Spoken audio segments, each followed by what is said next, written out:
The 13th Tuesday, we talk about the perfect day. Morrie wanted to be cremated.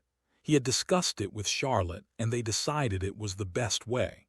The rabbi from Brandeis, Al Axelrad, a longtime friend whom they chose to conduct the funeral service, had come to visit Morrie, and Morrie told him of his cremation plans. And Al, yes, make sure they don't overcook me. The rabbi was stunned, but Morrie was able to joke about his body now. The closer he got to the end, the more he saw it as a mere shell, a container of the soul. It was withering to useless skin and bones anyhow, which made it easier to let go. "We are so afraid of the sight of death," Morrie told me when I sat down. I adjusted the microphone on his collar, but it kept flopping over. Morrie coughed. He was coughing all the time now. "I read a book the other day. It said as soon as someone dies in a hospital, they pull the sheets up over their head and they wheel the body to some chute and push it down. They can't wait to get it out of their sight. People act as if death is contagious." I fumbled with the microphone. Morrie glanced at my hands. "It's not contagious, you know. Death is as natural as life. It's part of the deal we made." He coughed again, and I moved back and waited, always braced for something serious. Morrie had been having bad nights lately, frightening nights. He could sleep only a few hours at a time before violent hacking spells woke him. The nurses would come into the bedroom, pound him on the back, try to bring up the poison. Even if they got him breathing normally again, normally, meaning with the help of the oxygen machine, the fight left him fatigued the whole next day. The oxygen tube was up his nose now. I hated the sight of it. To me, it symbolized helplessness. I wanted to pull it out. "Last night," Morrie said softly. "Yes, last night. I had a terrible spell. It went on for hours, and I really wasn't sure I was going to make it. No breath, no end to the choking. At one point, I started to get dizzy, and then I felt a certain peace. I felt that I was ready to go." His eyes widened. "Mitch, it was a most incredible feeling. The sensation of accepting what was happening, being at peace. I was thinking about a dream I had last week where I was crossing a bridge into something unknown, being ready to move on to whatever is next. But you didn't." Morrie waited a moment. He shook his head slightly. "No, I didn't, but I felt that I could. Do you understand? That's what we're all looking for. A certain peace with the idea of dying. If we know in the end that we can ultimately have that peace with dying, then we can finally do the really hard thing. Which is make peace with living." He asked to see the hibiscus plant on the ledge behind him. I cupped it in my hand and held it up near his eyes. He smiled. "It's natural to die," he said again. "The fact that we make such a big hullabaloo over it is all because we don't see ourselves as part of nature. We think because we're human, we're something above nature." He smiled at the plant.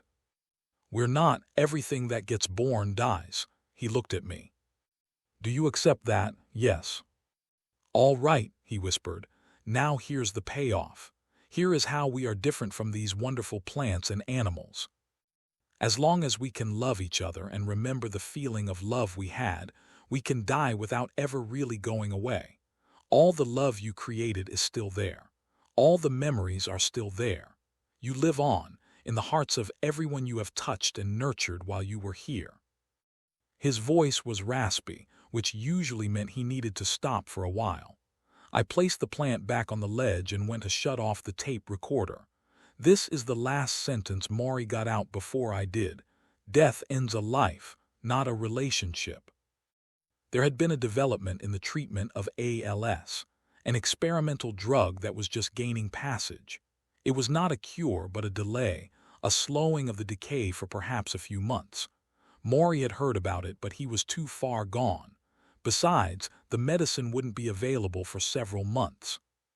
"Not for me," Morrie said, dismissing it. In all the time he was sick, Morrie never held out hope he would be cured. He was realistic to a fault. One time I asked if someone were to wave a magic wand and make him all better, would he become, in time, the man he had been before? He shook his head.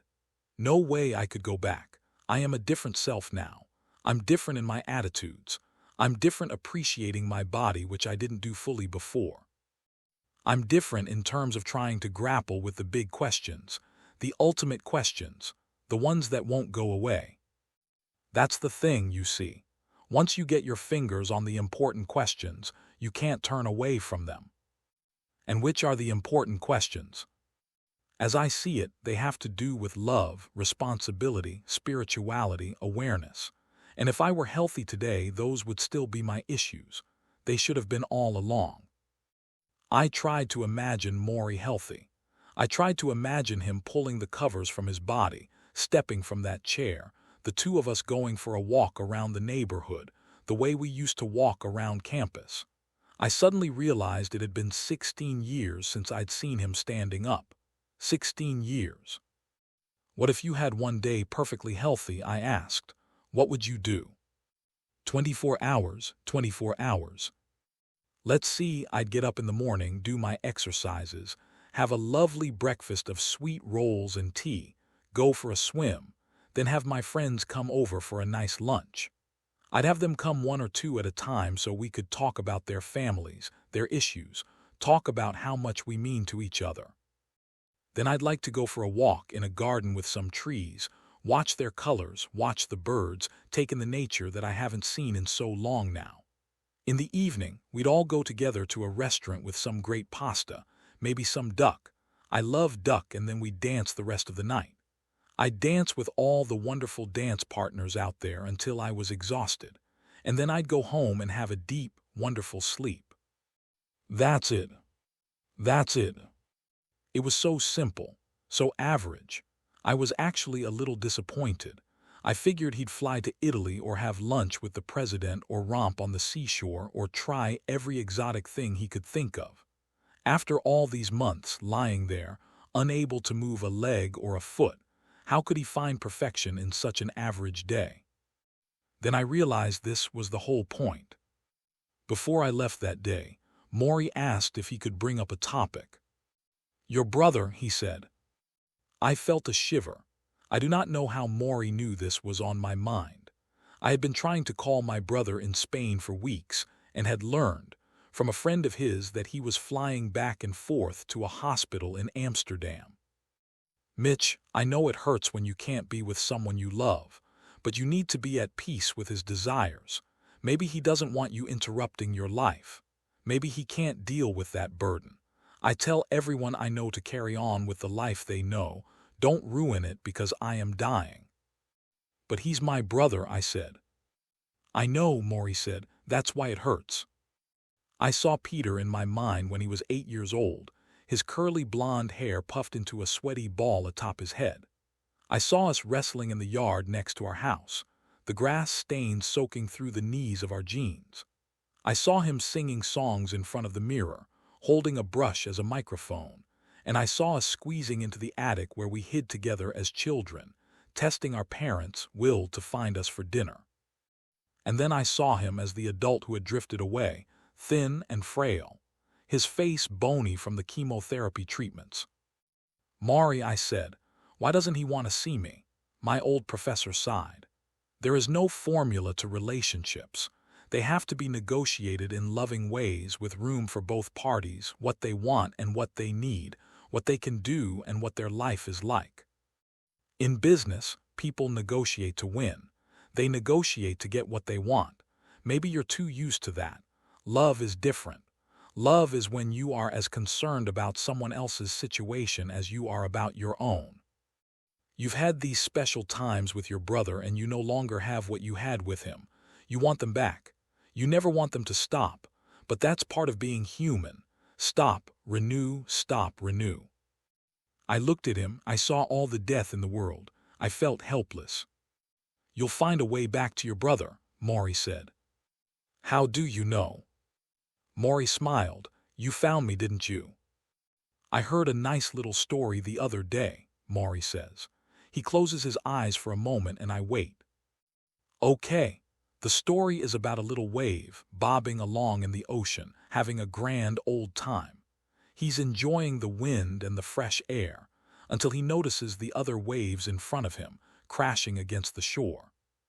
"My God, this is terrible," the wave says. "Look what's going to happen to me." Then along comes another wave. It sees the first wave looking grim and it says to him, "Why do you look so sad?" The first wave says, "You don't understand. We're all going to crash.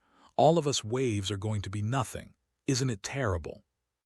The second wave says, "No, you don't understand. You're not a wave, you're part of the ocean." I smile. Morrie closes his eyes again. "Part of the ocean," he says, "part of the ocean." I watch him breathe in and out, in and out.